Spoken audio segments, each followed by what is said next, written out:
Hello guys, welcome back to Sociology classes BA Part 1.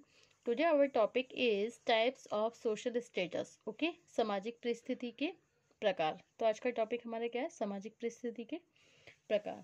Okay, सामाजिक व्यवस्था में व्यक्ति को जो अनेक तो इसी प्रकार सामाजिक व्यवस्था में व्यक्ति को जो अनेक परिस्थितियां मिलती हैं उनकी प्रकृति समान नहीं होती. ओके, समाज में व्यक्ति को अनेक ऐसी परिस्थितियां भी मिल जाती हैं जिनका उसकी योग्यता अथवा अयोग्यता से कोई संबंध नहीं होता है.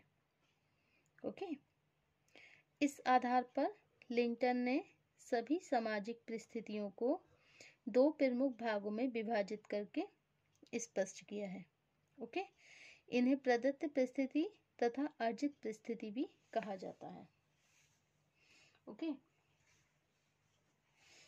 तो प्रदत्त परिस्थिति एस्क्राइब्ड स्टेटस. ओके, जिसमें कौन कौन से पॉइंट आते हैं? लिंग भेद, आयु भेद, नातेदारी, प्रजाति भेद, जाति भेद, जन्म की वैधता.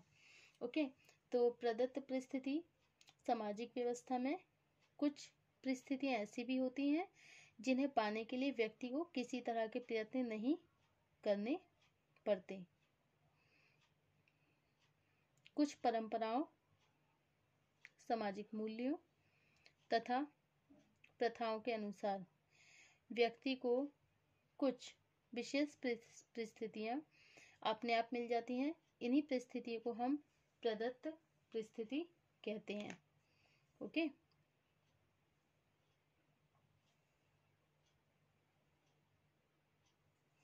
उदाहरण के लिए हमारे समाज में एक ब्राह्मण की सामाजिक परिस्थिति को दूसरी जाति के लोगों की परिस्थिति से ऊंचा माना जाता है.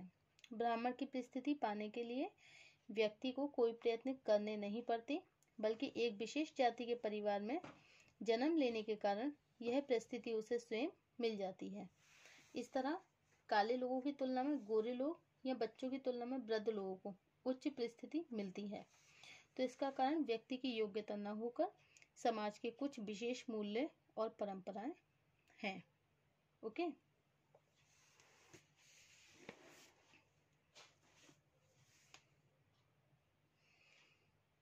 प्रदत्त परिस्थिति की प्रक्रिया, जो प्रदत्त परिस्थिति होती है उसकी प्रकृति को समझने के लिए यह जानना जरूरी है कि प्रदत्त परिस्थिति के निर्धारक कारक हैं वो कौन कौन से हैं. ओके, अथवा वे कौन से आधार हैं जो व्यक्ति की प्रदत्त परिस्थितियों का निर्धारण करते हैं. ओके, इन निर्धारक कारकों अथवा आधारों को संक्षेप में निम्नांकित रूप से समझा जा सकता है. ओके, फर्स्ट है आपका लिंग भेद. Okay, difference gender.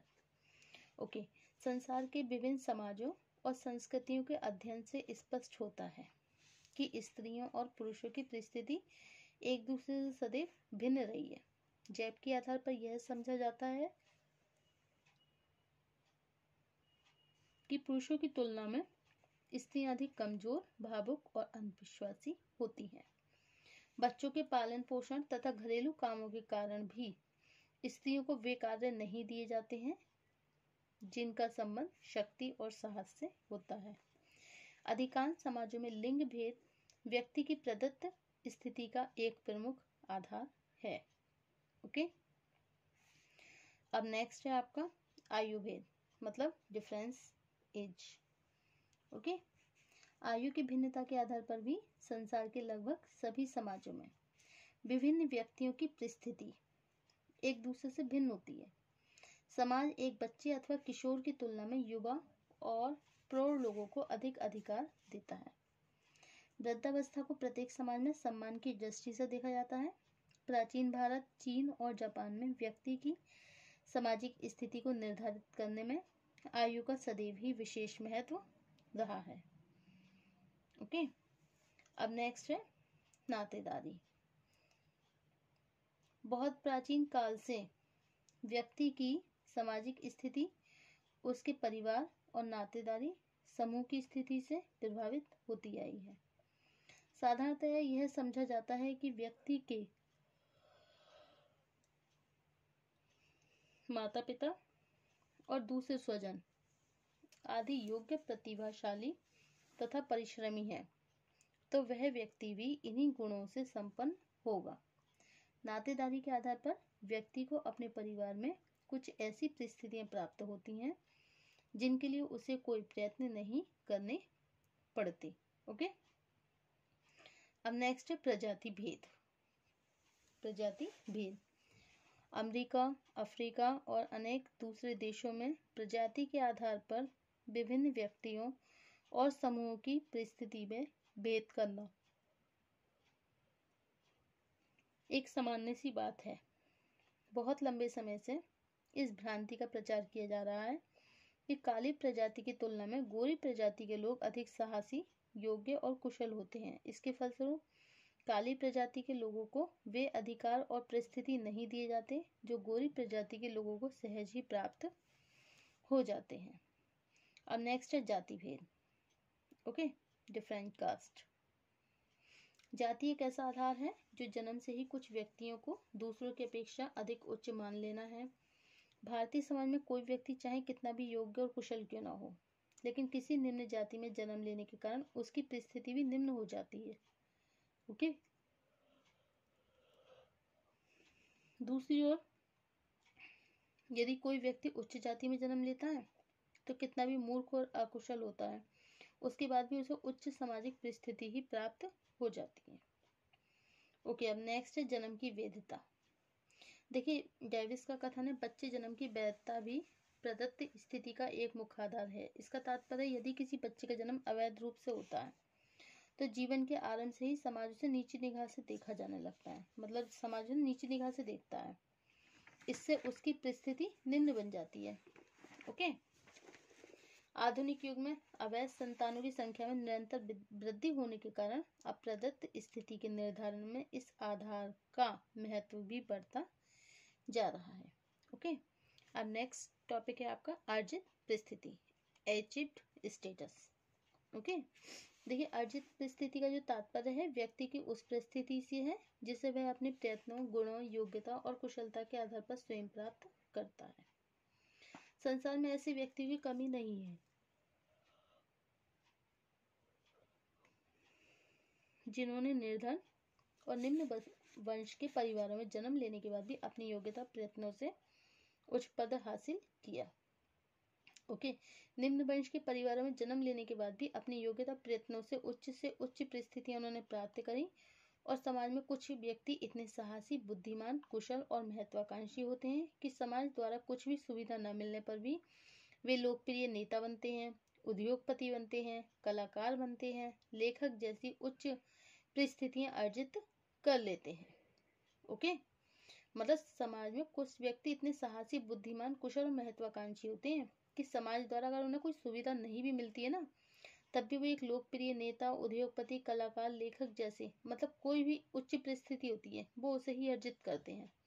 भारत में अंबेडकर, जगजीवन राम बहादुर, लाल बहादुर शास्त्री, जयप्रकाश नारायण जैसे व्यक्ति इस स्थिति का स्पष्ट उदाहरण है। देखो, कुछ परिस्थितियां स्वयं इस तरह की होती है जिन्हें व्यक्ति अपनी योग्यता, कुशलता से अर्जित करता है। ठीक है, उदाहरण के लिए कोई भी सामाजिक व्यस्तता अपने आप ही किसी व्यक्ति को एक महान वैज्ञानिक, उद्योगपति, संगीतकार, अभिनेता, डॉक्टर, इंजीनियर नहीं बनाती। ये सभी परिस्थितियां ऐसी होती हैं जिन्हें व्यक्ति अपने प्रयत्नों और योग्यता से ही अर्जित करता है। ओके, अब है अर्जित स्थिति के निर्धारक कारक।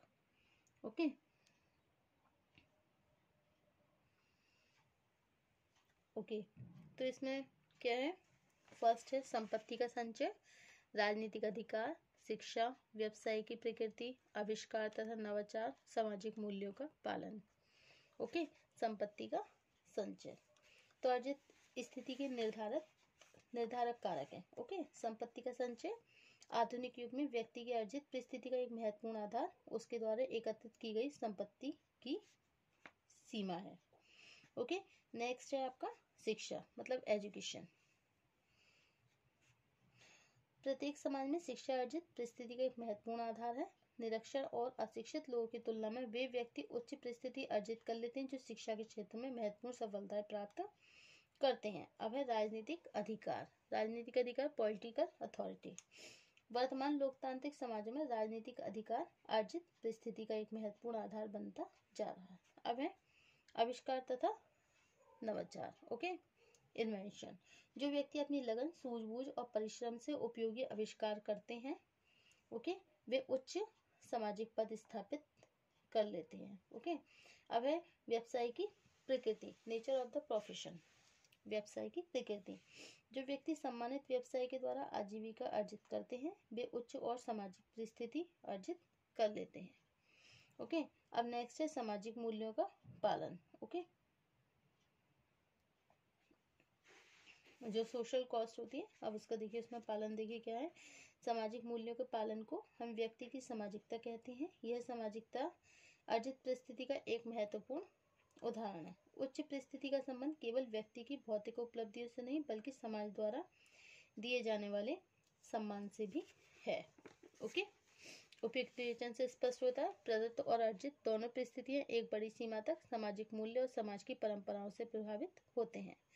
सामाजिक मूल्य में होने वाले परिवर्तन से विभिन्न प्रकार की परिस्थितियों की प्रकृति भी बदलने लगती है। ओके, नेक्स्ट टॉपिक होगा हमारा प्रदत्त तथा अर्जित परिस्थिति में अंतर, नेक्स्ट टर्न पर। Okay, thank you for watching my YouTube channel. Thank you so much.